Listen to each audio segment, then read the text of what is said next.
nila. Pero kons tuod bala ning aligasyon nga ang nagbisto sa imo si Councilor Rodriguez, may ara bala kamo sang beef, amo ning gusto abi mabalaan sang katawan sang Coronadal, may ara bala kamo sang ni kay do nagligad nga adlaw do tubaday man kamo. Yes. Personal na lang, Cons. Kamusta po ang status ni Councilor Chao Rodriguez?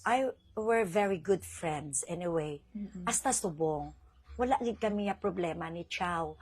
May nagapaaway lang siguro nakita magid nila ang closeness namon ni Chow. Siguro may nagahimo lang gid siguro sang hindi maayo bala nga mga issue para lang gid guro mag-depart kami. Anyway, sa tong may mga post nga mo sina mga unverified man gid to siya. Wala man may name drop si Chow. Ako naman niya nag-post man gid ako. Wala man ako may na name drop dito. Pero until such time na wala naman nadula man lang ato siya. Ang ako nabiti may nagapamangkot man nga mga friend namon no mga ano bala namon mga friends niya, friends ko man. Mutual nyo. Mga So, nag-arrive kami nga, ginapaaway lang gid. Anyway, wala man to. Kung gambal gani namon, daw gina-prank lang namon niya ang mga naga-post nga ato. Nga nagkunwari lang man din kami. Pero anyway, with regards sa amon, subong nga status ni Chow, we're very good friends. BFF kamo. BFF kit kami. Amo nang klaro. Ti ari ning next naman nga pala man ko tanon ko Cons, how about ining ginangot ng gyapon nga palugaw ni Cons Rodriguez biskan wala ga katabo nga ikaw naman daw ang nag-booking kag encashment niya para mabayad ang mga utangan. That's not true, no? Hindi ginaya tuod. Kay wala gid ako ya maging pagwa nga istorya nga nagapalugaw si Chow. Anyway, gapalugaw gid man si Chow. Witness ako sina. Kung kisagani ara ako dira sa iya palugaw. Kay singko langga upod ako sa imo kay may palugaw siya. Kay guys agambal siya sa akon nga langga imo ang pandesal, akon ang lugaw. And it was also happening until now. No? Nagapalugaw gid siya. Wala ta na gina-incash. Paano niya incash ang lugaw? Kay kahapon lang ha, sa amon nga, sa aton nga nga araw ng kagitingan, may mga palugaw sila dito. May lugaw gid tana, wala ta na sang hindi lugaw. Ara gid. Dugay na niya nga programa anyway. Pero ano lang ni siya ng Ang akon dira sa iya nga ambag is ang pandesal. So, but silingon sina, may naghimo-himo lang sang story. Yes. Amo gina siling ko nga they're just fabricating stories para lang gid siguro maglayo ay kami ni Chow, no?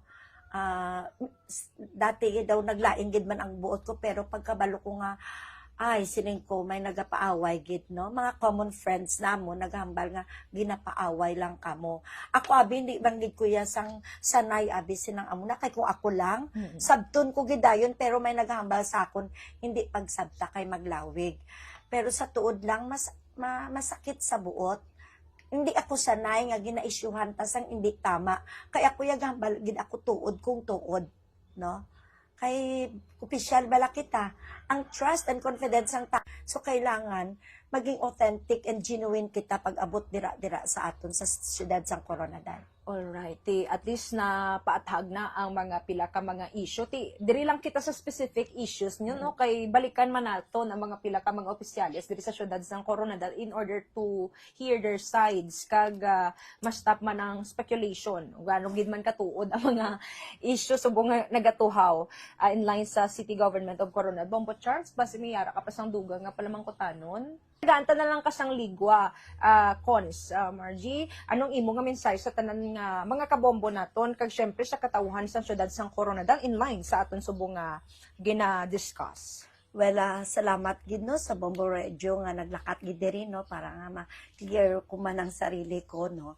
Sa katawhan sa syudad sang Coronadal, especially those who are mga tawag sini mga whistleblower kung baga yung mga fake accounts nga ara sa aton sa social media, basta ang akon lang gid hindi ka mo magpati unless otherwise nga hindi nyo mapamatud-an no, mga katawan sa syudad, ang mga issues nga ginahaboy sa mga konsehal nga ara dira subong sa syudad sang Coronadal.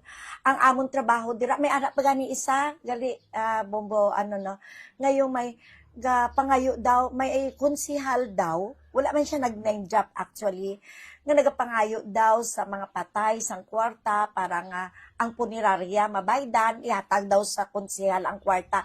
Anyway, hindi ina siya matuod.